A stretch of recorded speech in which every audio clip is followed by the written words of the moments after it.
मोर मायारू आज 3 दिन हो गए न बोला ते न गुजरा के मैं उनका तेरा जीवन पाऊंगा। बोला एक बार तो मोर मायारू से बात करा दे।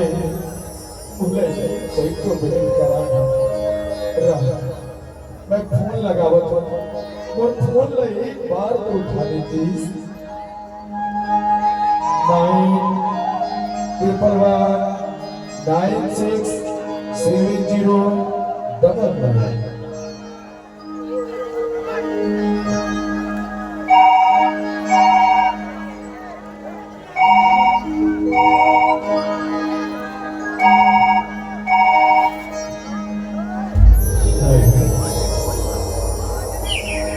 हेलो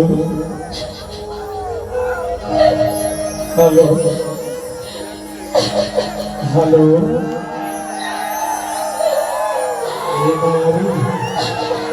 बोल ना यार तुम काबर रो कैसे ए जी अरे बोल ना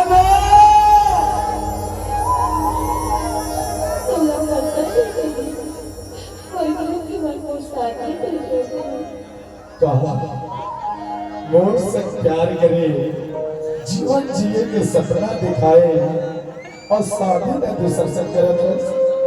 अरे तोर बिना जी पाहू मैं मर मोर जान ऐसा झट कर यार तोला मोर प्यार की क्रिया है। अगर मोर से सच्चा प्यार करत होबे तब डोंगरी में मोर पास मिले ला आ जा यार।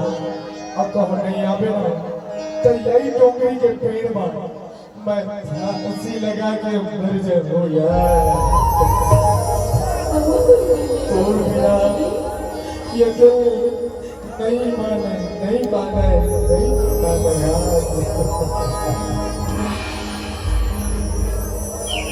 जीने माना नहीं